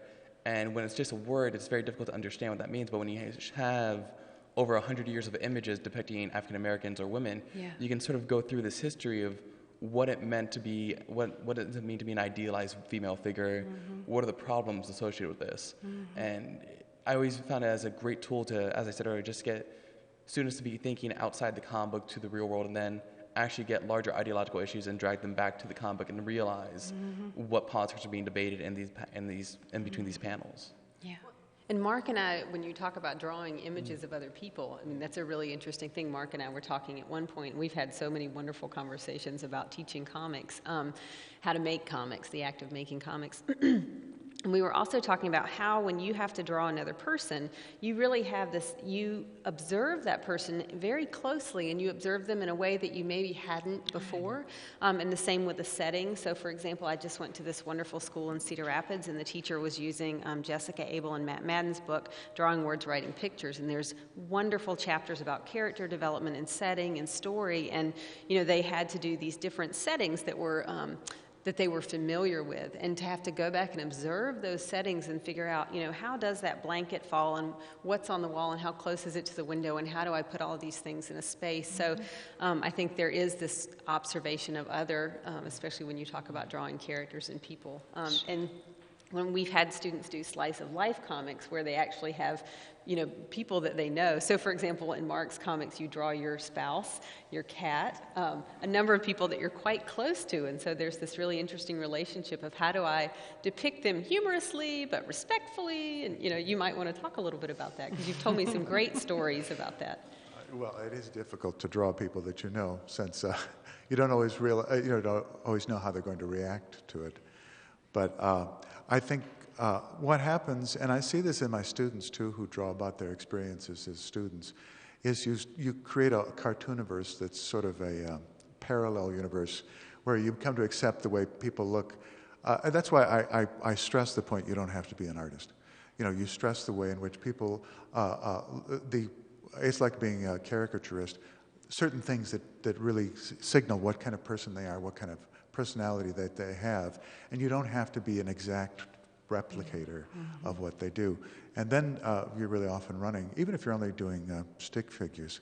I would like to make one point. I was talking with Nicholas earlier about business writing, and one of the things we were talking about is how visual we're all becoming in our society because of computers.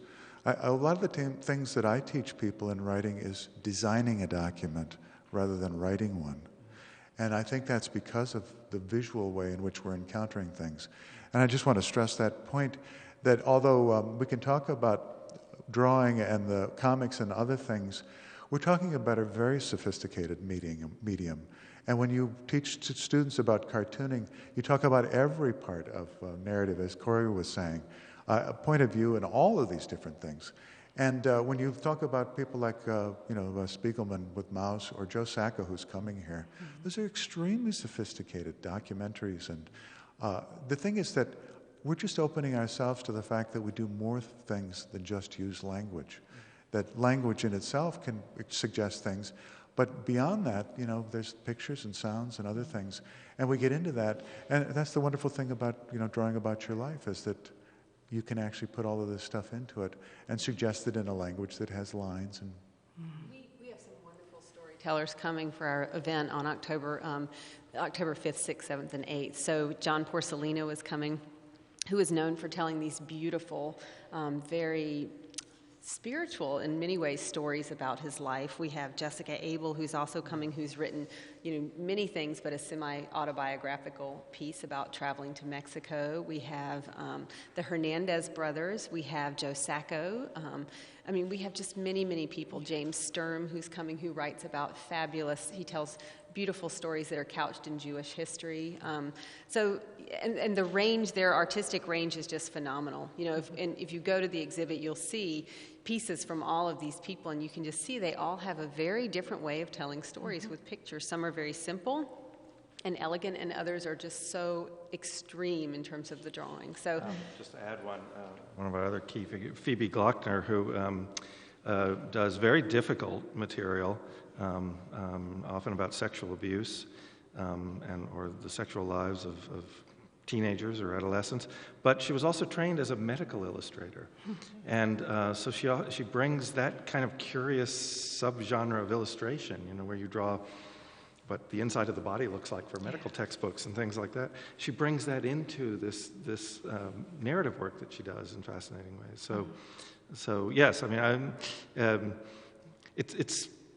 I think a day will come fairly soon, I hope, when claims don't need to be made for the seriousness of comics anymore. I think you just have to put in front of people, look what these people are dealing with in this range of serious comics. There are a lot of comics that are, hilarious and lots of fun too. But it does seem to me now the evidence is just so strong that, in a sense, whatever you can do in prose and whatever you can do in film and whatever you can do in other media, you can do a version of in comics. And I would just like to make the point that we've been talking about other people doing comics. Everyone can do comics, and it's proved by my students, it's proved by me. All you have to do is have the desire to do it, and it becomes like any kind of work that you're doing for yourself. I have a friend who's in a terminal illness now, and it's a way in order to really think about those issues. It's a way to think about memory of people that you've lived with before. It's certainly a way for my students to face their fears. It's terrifying to look for a job, and it's terrifying to go through an interview. And all of these issues you can draw about as well as make jokes about how meaningless your homework is, like my students do, and so on. Sure. Before we leave this little segment, Cynthia, here you are from France, and you're interested in studying French comics, and your study of French comics will take place, presumably, here in the United States. Can you tell me something about this kind of dual experience as a French person studying French comics in the United States, obviously surrounded by American comics here and back at home as well? What are the differences? What are the similarities? Is there any challenge to doing that? Well, first of all, I don't think I could be studying French comics in France because French academia is very strict, very classical, and I think they're not ready for that yet. So I'm really happy I'm in the States for that, which is contradictory because we do have a very strong tradition of comics, and Tintin is so important in France. For example, this summer I was in France teaching, and one of the most famous French magazine, kind of the equivalent of the time, called Le Point, had an entire issue just on Tintin and all of the historical influence that helped writing Tintin and all of the historical figures that Hergé drawn from to write Tintin history, and that was a huge success, and it's still a success. There's that Spielberg movie coming out, and it's still very, very alive. So they have that on one side, but they see it as an art more than something to be studied as a literature. And I'm really interested in studying it as literature. Great. Well, I thank you very much, Nicholas Yanis and Mark Isham, and thank you, Cynthia Laborde. Thank our guests, please. Terrific.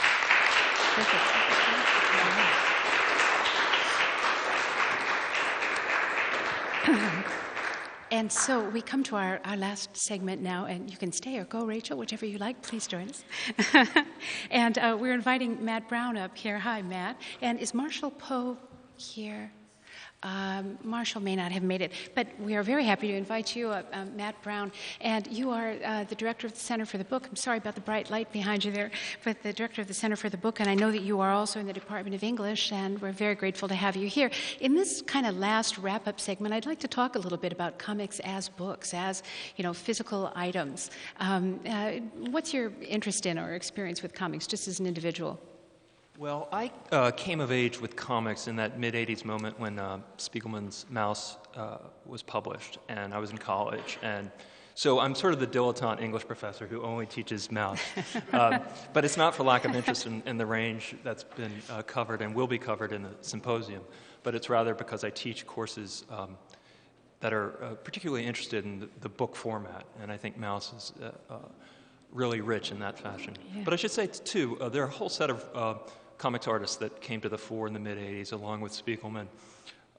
There was a kind of canonization or the resurrection of Crazy Cat, George Harriman's early 20th century strip, Linda Barry as well, and Harvey Pekar. I was in college in Ohio and have had access to some of those early issues. So, and what's striking, we haven't really talked about it yet, and it's sort of the least you know of comics by touching on this, and I'm not trying to legitimate them in this fashion, but there's a way in which the writing in all four of those artists, the writing that you find in those comics, it's just this extraordinary achievement of voice, right? I mean, if you took away the images, you'd still have this amazing creation of a kind of unique rhythm to the voice of the character. So Linda Barry creates this teenager Marlis who's just every intonation, it captures the singularity of that figure.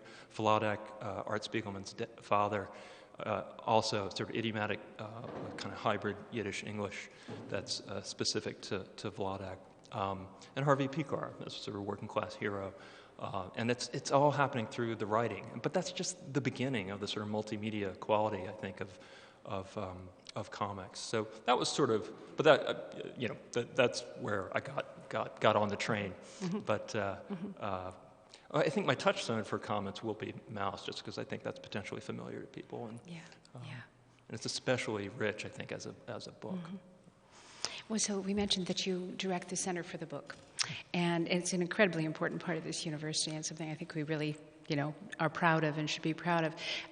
But can you talk to me about the sort of physical nature of standard comic book, the I don't know, quarter comic book, I don't know what they used to cost, but the books that they sell in a place like Daydream, softcover, not very expensive paper. Tell me something about the physical nature of comic books. Well, I think for me it has a lot to do, the distinction is the difference between say, the strip and then screen-based visual narrative, whether it's movies or using a computer to sort of track a story that way through word and image.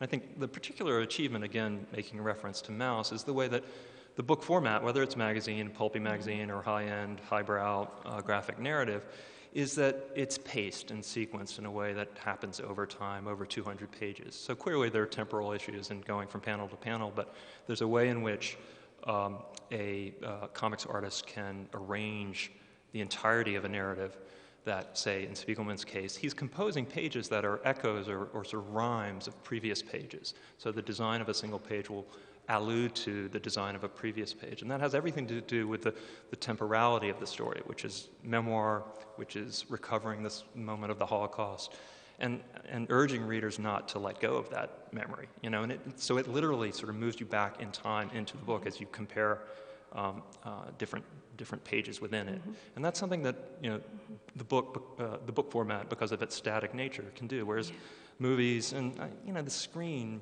of a computer, again, is sort of two-dimensional and doesn't allow you that sort of physical, tactile connection to different parts of a book. So that's one I see as that's one wedge into the distinctions between formats. That's important. Right. I wondered if you could talk just a little bit about, we were going to speak with Marshall Poe about history comic books, telling complex historical stories. You've already, of course, mentioned in some detail Maus and these occurrences in the 20th century, but, telling the story of, the Trojan War or something through comics. I mean, this is this very long-standing and popular way to talk about history. In a way, it's been sort of revived lately because, as Anna was saying earlier, there's a number of sort of larger book companies who are beginning to sort of realize that there's money to be made. So Hill and Wang has started this long series of different comics about various historical figures. They have Malcolm X. I think they have one about maybe Ronald Reagan. There's a comic book about Emma Goldman. There's one about Isadora Duncan. I mean, you can find a comic book Shea. I mean, it just goes on and on. But that is very funny because in the 60s, Rius was doing that in Mexico. He was explaining historical thoughts, realities of countries. He has Max for beginners, Cuba for beginners, and that was an example of how influenced Rius was. That many copied the model of Rius to the U.S. and they did this kind of teaching tool books. But the interesting thing is, depending who is the person who is doing this kind of historical teaching tool, you can see criticism or parody. You can see many elements, or sometimes it's just a descriptive way. There is other ways like Frank Miller, 300, this kind of construction of the mythical or how you revisit history. Osterheld and Brecha, the way they use in Argentina history and they retold history, historical facts and things like that. And we also can perceive, critical elements of society in different authors who revisit history or do a literary adaptations. That also is another reality, the dialogue between comic books or comic illustrated books and things of that way, that is pretty fascinating. And connecting with this idea of how academia is confronting the idea of studying comics and where we are going to put comics, in which a classroom, in which type of experience is very interesting. Going back to the idea, what is the situation in France? In France, if you want to study comics, you will have to find kind of ways, because the United States is the experience of the cultural studies, and cultural studies bring a space of dialogue between literature, art, and all type of space. There you will have to use the linguistic approach, say, okay, let's go to a linguistic study of comics as a piece. But I think here we have a tendency to find the dialogue. What is the beauty and the intensity in all the levels is that we find, and we can look at all the dimensions of a comic, including the book format, and how important it is to feel the book, and how many comics became, pieces of art themselves. And in the exhibition, there's a few samples in that process. I want to maybe make 2 points. One on history comics, and there's a history of history comics. Although I think Rachel's right; it's become one of these sort of subgenres that's almost become its own rich, separate field. And a curious thing, and this is, I'll just admit, this is me being as nerdy and professorial as I can be, but I was really intrigued when I started to notice how many comics, and usually graphic novels, the thick collected versions, had bibliographies and footnotes. Oh. And so one of these, a comic book written by Alan Moore and drawn by Eddie Campbell, called From Hell. Some of you may know the not all that interesting movie that was made of it. But this is his version, and it's very much his version of the Jack the Ripper murders. But one of the fascinating things to me about it, and it's a very thick, sort of phone book-sized comic, is that probably about 100 pages are his annotations, notes, and sources. And it demonstrated to me, I don't know if I'd ever thought this about a comic before, oh, he really did research. He did the sort of research any scholar would do if they were going to write a book on this topic.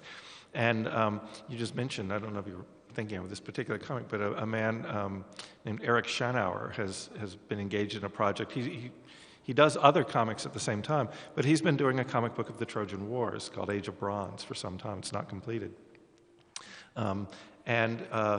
They are densely annotated text where he's gone to the ancient world. He's gone on archaeological digs. He's consulted not just Homer, but all sorts of texts that may contradict Homer. This is a real work of research, and it does seem to me that there's more and more of that, where the old assumption was comic books fiction, lies, false, history true. I think there's more of a recognition. The French are better at this than English is at the term histoire, that recognizes story, history. I mean, story is hidden in our word history, but there's I think more of a recognition that history is a story, and history, is a version of historiography, and there are questions of writing and questions of evidence, and it's not necessarily the direct truth. And I think comics that have explored history don't have the burden that, is this exact, because we're doing the drawings, is this exactly the way this character looked? Well, no, because it's a drawing, it's not a photograph. So there's already that mediation involved. But I do think this exploration of history based on research, not just based on, I'll just sort of tell the story and not do any work, to back it up. That's kind of gone in ways. I did want to say, and I'm very glad again that Matt is here, because I do, as Anna just mentioned, part of the exhibit does try to emphasize the publication formats, I'll put it that way, of comics. So newspaper comics, the comic book. People have heard me say this before, but when I teach courses on the comic book, I begin with a very gimmicky opening. I hold up a comic book, like a superhero comic, that is not funny. And I'll say, okay, comic book. First thing, it's not comic. Second thing, it's not a book. It's a magazine, and it may or may not be comic. In graphic novels, then I hold up Mouse and Persepolis and a number of others, and I say, what's odd about these graphic novels? They're not novels. So these terms are very inadequate. I mean, we use the terms that are convenient, but it does seem to me the publication formats, which historically were cheap, ephemeral, meant to be read quickly and tossed out. This is why comics become rare, because so many mothers tossed out comics, right? Or they were printed on very cheap paper. What you do see now, and a couple of people mentioned things along these lines. We've got a great example coming Sunday here. Craig Thompson, who's going to be reading from his new book, Habibi, at Prairie Lights at the public library. You've got increasingly figures like Chris Ware, Spiegelman certainly, people who, if they don't literally do this, and some do, have a great deal to say about the design of the book and the book as object. So Craig Thompson's Habibi, this almost 700-page graphic novel that he'll be presenting on Sunday, it looks like a work of sculpture. It's a beautiful object. If you get this book, there are a lot of lovely books, right? But this is a book you're going to want to put out on display for people to look at and look inside too. But just the design of the thing is amazing. Chris Ware's Jimmy Corrigan is as fascinating as an object, and he controls every facet of the covers and the paper and the color and everything of these books. So it does seem to me there's a kind of, we always hear about the decline of the book and the decline of reading and all, but people working in comics have been doing really interesting things with the physical formats of comics. And one of the things we're featuring as part of the symposium coming up is we do have some people, we have some publishers, editors, a very interesting man named Craig Yo, who will lead a workshop on book design. He's done some really clever, very innovative repackagings of old comics into new formats. So I do hope part of the exhibit and part of the symposium we're putting together will make people think about these as objects, not just sort of containers of the real content, but of interest themselves. Because the physical contact with the piece, with the comic, when it's become a wonderful book format, I think it's a very healthy and necessary experience. When I learned to read, reading Little Lulu, and in that times they were selling the comic books in Spain from the Mexican translations in Spanish, and my father did something wonderful with because of his great respect for comics and for books, he bound all wonderfully. That means I had all the comics that I read when I was a kid in wonderful volumes, who were beautiful, edit, and that is something that I grew up respecting, the concept of the book and the learning of, creating books and how wonderful things need to be preserved and transformed in book. And for me, that experience of coming to the US and seeing publishers taking over old comics and creating books, I think is something very necessary and very healthy. I think reading a comic on the web, Nicholas earlier had talked about the proliferation of web comics. It's really not the same. You can't smell it. You can't feel the texture of the pages. You can't feel the weight. You can't easily flip back and forth. Hundreds, you can't say, oh, this happened on page 100 and I'm going to flip through to page 300 and see, compare those two things. It's just not that easy. And so I think, we are just, it's just of tantamount importance to understand that comics and books as an object are just, I hope, never going to go away. So. Building on that, I think also you'll notice comics artists exploiting the page turn as a unit of meaning. And in literary studies, we don't quite know what to do with that. But clearly a visual artist working with word and image knows that as you sort of move through a book, you are going to be able to generate meaning that way. So for example, in Mouse, there's a traumatic scene of a public hanging. Some merchants, Jewish merchants, are working on the black market and not using the German coupons they're supposed to, so the Germans are going to make an example of them. So we see this hanging on one page, and we think we've reached closure with it, and you turn the page, and there's yet another representation of it, again, as a way to sort of reinforce the importance of recognizing and witnessing what happened. So, but that can't be achieved, it seems to me, in the same fashion for the reasons that Rachel just itemized, by clicking a mouse or partly simply because of the intimacy of the touch as you turn the page.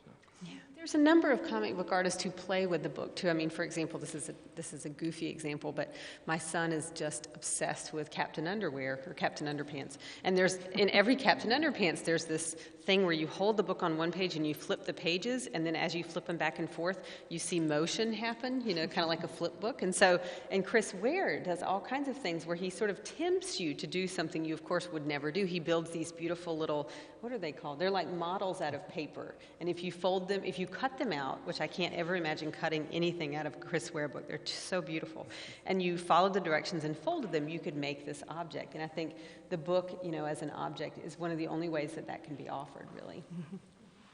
Have you ever published at the Center for the Book? Has there ever been a graphic novel or a comics-based piece published there? Well, if you take a loose definition of word and image combinations, we do that all the time with broadsides. And, sure. But no, I don't think we've done a sequenced full-length graphic novel. Well, as we come to the end of the program, what else should we be highlighting from upcoming events so that people who have a chance to see or hear this program know what is coming ahead in a couple of weeks in October? Are there special events or talks you'd like to draw attention to? Well, there is going to be plenty of things happening. The workshop with the kids that Rachel is coordinating, directing, that is going to, with the museum, with all of that, what this experience. But if we go, on Tuesday, Corey is going to be speaking about Joe Sacco and Prairie Lights this Tuesday. Yeah, there's a public discussion. This is sponsored by the Obermann Center and by Polroy. They've done, I guess, one of these before, where controversial topics or controversial texts are addressed in public, and I'm naive enough to to help facilitate with Professor Andre Brock on Tuesday upstairs at Prairie Lights at 4 o'clock. We're going to be discussing Joe Sacco's recent book, Footnotes in Gaza, which, if you're paying attention to the news, could not be more timely.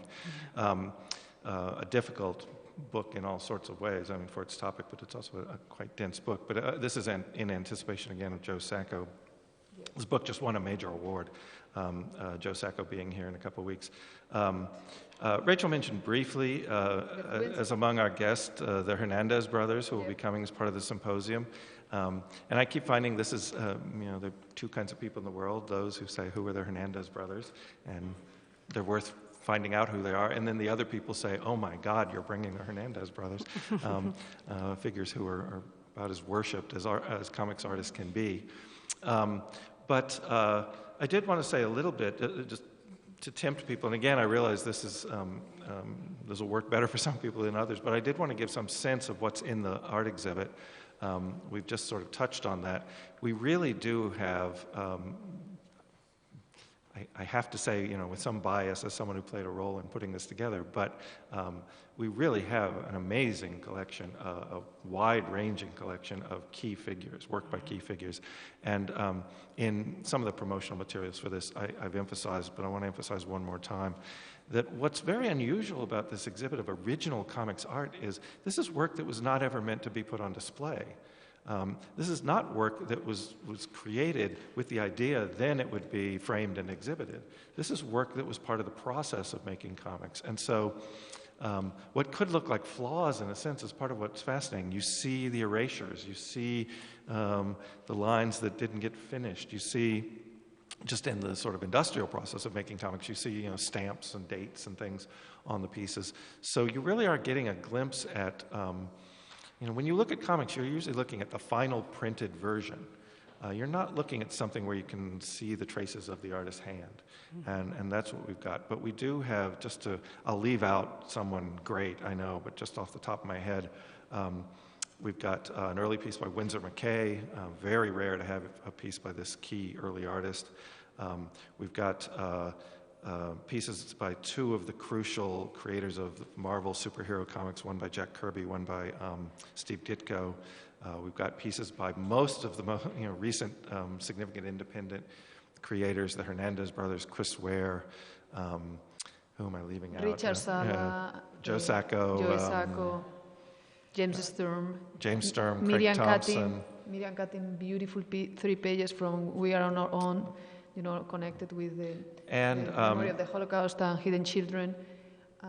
And we've got a large section of, I don't have time to go into this, so I'm hoping this will ring a bell for people, but we've got a large section of pieces from EC Comics, the notorious 1950s company that primarily featured horror and crime comics that led to a sort of self-censoring of the comic book industry, but becomes, in retrospect, a legendary company, some of the greatest artists ever to work in comics. And we've got, as far as I know, the largest collection in one place of original material from this company.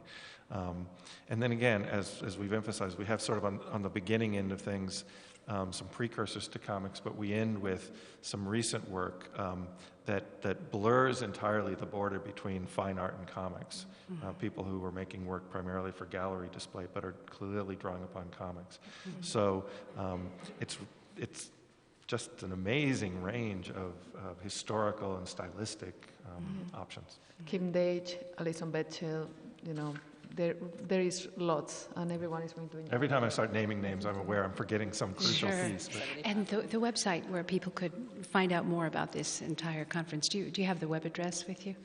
I don't have the address, but everyone can find this easily enough. The easiest places to go are either to go to the pages of international programs, where most of this is all detailed, or the pages of the University of Iowa Museum of Art. Or walk there. It's a walking distance. If you are in Iowa City, why to go to the internet when you can visit the museum? Yeah, right. The other thing is, one last thing, and I know we have to hurry up, but the conference is also, we're bringing a number of really well-known comics scholars. So if you're interested in continuing this conversation and learning more about comics as scholarship, we're also bringing a number of amazing scholars. Charles Haspil, Barbidi, there's really great people from everywhere. And again, a focus, we have a panel on European comics, a panel on Asian comics, and so we are also trying to cover kind of international range. Yeah. Well, and that website, at least the International Programs website, is international.uiowa.edu, so you can find some information there. We have come to the end of this program. I'm so grateful those of you here in the audience could join us, and thank you everybody for listening or watching, and thank you especially those people who participated as panelists. Very, very interesting evening, and I wish you good luck. WorldCanvass is a production production of international programs at the University of Iowa. Production partners are UI-TV, the UI Pentecrest Museums, KRUI, and Information Technology Services. And again, this program can be found on UI-TV or on iTunes as a podcast. You can also hear it on KRUI FM and Iowa Public Radio. So please join us in 2 weeks if you can, October 7th at 5 o'clock in this room for the next World Canvas on the topic of new culture and new welfare in South Asia. Focus on the arts. I think a really fun program. Reminder that on October 3rd, if you have time, 2 o'clock in the afternoon, join us for an interview with Roy Bennett from Zimbabwe. I'm Joan Kerr. Thank you so much for coming, and we'll see you next time. Thank you.